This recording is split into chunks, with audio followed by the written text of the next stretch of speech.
Tell me your name, please, and how long you were married. My name's Cynthia Schwarzkopf, and I was married about 5 years. Why did you choose collaborative divorce?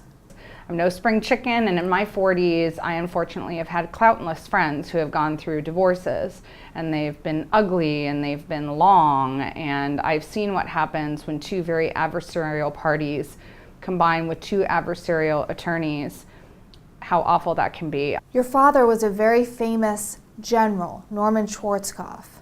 What would he think of collaborative divorce? Well, a lot of people like to think of generals as war hungry and ready to press the big red button, but in truth, my father was very much a let's talk about it, let's employ diplomacy, let's employ a strategy to keep the peace.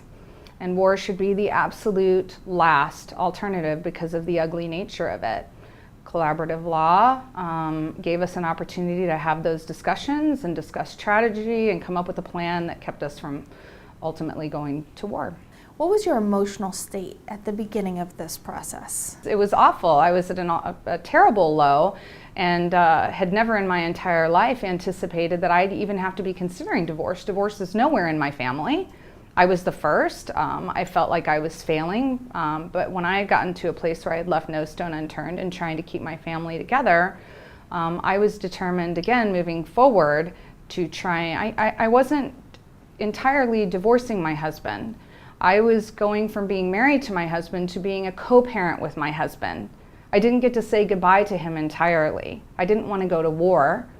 I wanted to say this part of our life didn't work, but we've got a whole other part of our life we have to move forward with that's just as important as our marriage ever was, if not more so.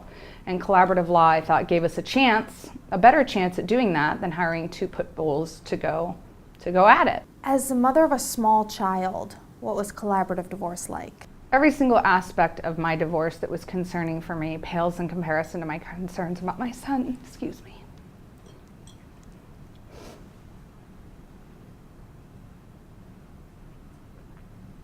While it was terribly difficult determining that I was going to need to share custody of my child with somebody I was no longer married to or spend time away from him. I mean, face it, you're going into a divorce and you don't want to not be married and have a nuclear family anymore.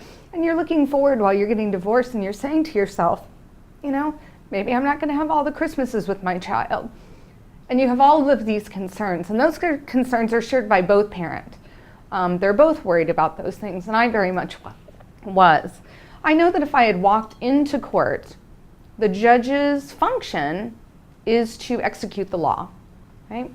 And I can't tell you exactly what that law is and exactly how that would have worked out, but I can tell you that it was extremely comforting to me to be able to walk into a child advocate who's working in the best interest of my child, which is my number one concern, and know that his best interest is being taken to heart. So you get to discuss what's best. What are both parents' work schedules? Is the child performing in school in a way that's okay to have overnight visits on a school, night, or is that disruptive? What do vacations look like? What do summers look like? I think it ends up being a lot more flexible because both parents' lives and desires and concerns are being able to take into consideration. You don't get that kind of time in court to express all those things. Having the opportunity to go through a collaborative divorce gave me a much, much more specific parenting plan. As I indicated earlier in our discussion, one of my greatest concerns, I just didn't like being away from my child. Even for a day, it was very unnatural for me to think that I would go 24 hours without seeing him or him being away. We were able to adopt into our parenting plan that we make an effort every night to have our child contact the other parent to say goodnight. Great for the child, great for my son, and great for me when he's away, just to know that he's getting ready to go to sleep, that he's safe and sound. It gives me a tremendous amount of peace of mind. How do you think the divorce would have been different had it played out in a courtroom? Judges see so many cases, they couldn't possibly reach the personal level of involvement that our advisors and attorneys did in the collaborative process.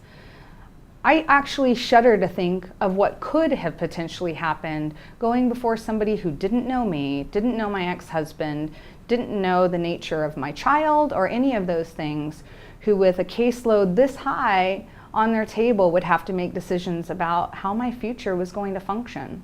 So I have no idea and I don't want to know. what the difference would have been, because that scares me. As General Schwarzkopf's daughter, was privacy important to you? Yeah, extremely. I just have a last name that sometimes draws attention or adds a little bit additional scrutiny. I've seen that countless times over the last 20 years of my life, and I didn't want the private nature of my life being exposed publicly in any way. Collaborative divorce gave us an opportunity to do that. Minimal amount of information being exposed publicly. For the last 20 plus years of my life, we've, as a family, have lived a fairly public life, and inadvertently, even though a lot of time's gone by since we were extremely public, you never know what people are going to grab onto. The last thing that I wanted was the most uncomfortable and difficult part of my life be exposed publicly. So in as much as I could protect my privacy, I wanted to do that. In collaborative divorce, you have a mental health facilitator and a financial expert in the room with you. What was that like? There's something to be said about sitting around a table together with mediators and advisors in place and being able to communicate to one another what your intentions are moving forward, what your intentions are through the divorce process. I don't think anything gets lost in translations through letters and correspondence and all of those other ways that divorces normally take place. You may not agree, and I can tell you that on countless times we did not, and the table got a little hot sometimes and a little bit uncomfortable, but at the end of the day we were able to shake hands and do it in person and come up with a plan we felt would be effective moving forward and in ending our marriage. What were some of the drawbacks of collaborative divorce? I think that there are ways in a conventional divorce process, if parties are generally in agreement, to keep a divorce fairly inexpensive. They're offered out there all over the place. When you start in the collaborative process, bringing in additional professionals that are required in the process, like a child advocate and like the financial advisory aspect and multiple attorneys in a room, it can feel very expensive for those particular meetings.